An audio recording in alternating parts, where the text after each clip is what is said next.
Does the Righteous Gemstones expose America's biases of megachurch culture? In today's episode, we're going to look at 3 specific biases that I think helps inform Danny McBride's new HBO comedy. We're going to look at specifically at the positivity bias. Then we're going to look at self-serving bias and then wrap it up about the gender bias of this show. I'm Jonathan Hetterly, a licensed professional counselor and former youth minister, and this is Psych Cinema.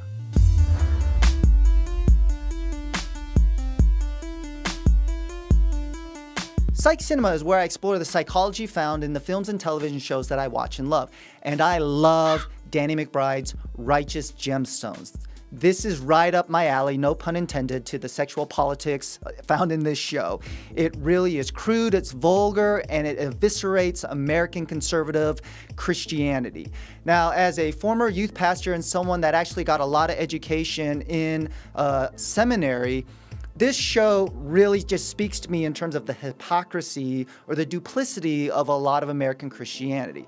But I really want to explore this first and foremost from its psychological angles. And so I want to start off with this idea of positivity bias, because when we look at the Gemstone family, in a lot of ways it's a megachurch. It's implied that there's televangelism going on, and that in some ways, most likely, it's preaching a prosperity gospel when you think about the millions of dollars that this family, their wealth behind it. When people think of prosperity gospel, they immediately think of giving your money towards someone else and assuming that the more money you give, the more likely your prayers are going to be answered and that wealth will come to you. And although there's some truth to that, there's got to be more to why people respond so positively to mega churches and televangelism. And in some ways, there's actually some research that looks at more than anything else, people are attracted to prosperity gospel through their positivity bias. Now, what is positivity bias? Well, in some ways, it's what people have coined the Pollyanna principle. And what that is people's bias to selectively look at the positive and the more optimistic elements of a message. And in a lot of ways, that's really what televangelism and prosperity gospel is. It specifically highlights the more optimistic and positive elements of a spiritual message to make people feel good about themselves, to make them feel better about themselves and believe that their life is going to turn out in a lot of positive ways. And so when we think about it that way, it's natural for people to connect to a spiritual message that upon leaving, they feel better about themselves. And even though that same research highlights that positivity bias, the prosperity gospel message, also tends to promote more risky financial decisions, first and foremost, people generally come away from hearing a message like that feeling better about themselves and believing that their life is going to get better. That's why people listen to Joel Osteen over and over and over again. They want to feel better about their lives. And so in some ways, it makes sense why a family like the Gemstones would be prosperous. But then we start to look at the show and how it kind of pulls the curtain behind really what's going on within the family.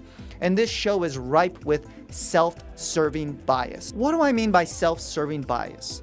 Well, when you look at the Gemstone family and what appears up on the pulpit or in front of the television is not what they're like once the lights and cameras are off. You see them having a meal together. You see the oldest son, Jesse, played by Danny McBride, a lot of his more hedonistic behaviors and choices. You see how he's very critical and judgmental of his son, but he's also in a lot of ways very defensive or in a lot of ways just deceitful about his own behavior.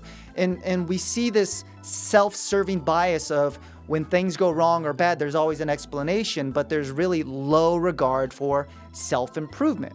We see that in some ways just in terms of how they treat wrongdoing, how they're willing to break laws, how they're willing to get away with murder or infidelity or lust or greed.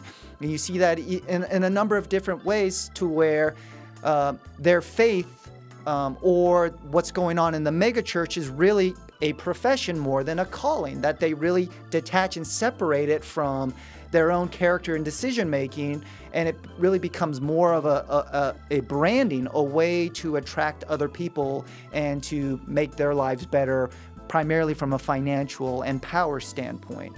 So again, you have all of these biases. Now, again, biases aren't always prejudice, although that may be the case. Sometimes it's just how we're influenced and how we are partial to certain things. And so with a self-serving biases, we're partial to our own self-preservation and interests over the interests of others. And we see that again and again of how this family, especially the siblings, fight with one another in a lot of ways that really doesn't depict sort of the moral or character components that you would associate with spirituality. And that's especially true when you look at mainstream megachurch culture or just conservative Christian subculture, not only in America, but around the world, and some of the gender bias and the inequality that oftentimes is found with women's role in the church or in the family. And there's a real interesting dynamic that this show is exposing that I think really highlights the inequality of women.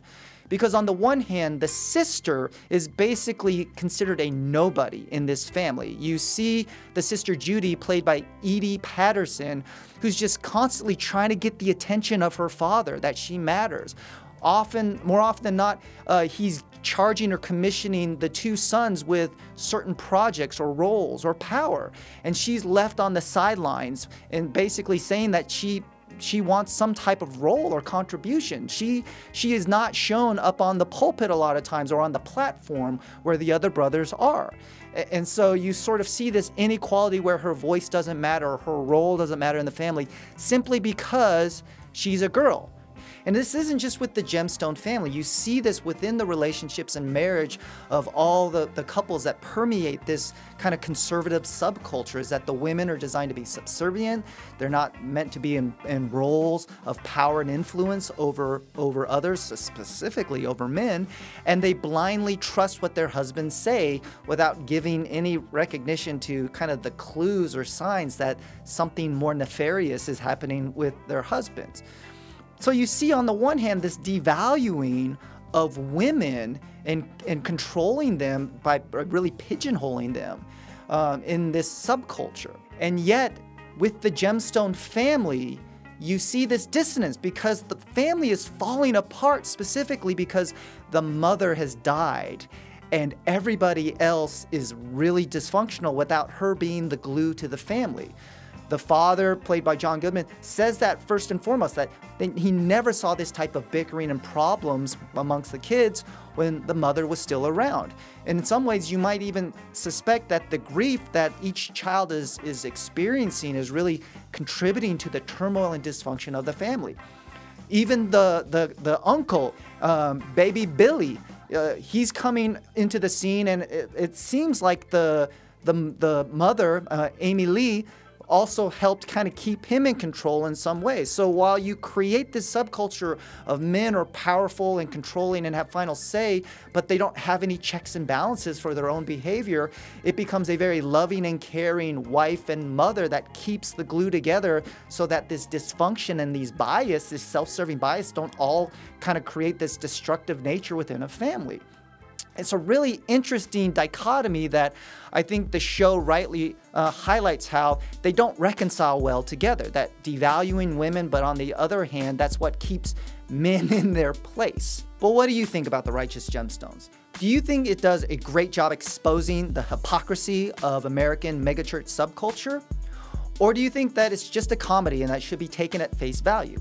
Leave your comments below. You can also leave a recommendation of a show or a film that you'd like for me to tackle here on Psych Cinema. Be sure to check out Shrink Tank, our website where you're going to find articles, videos, podcasts, and more that explores the rich intersection of pop culture and psychology.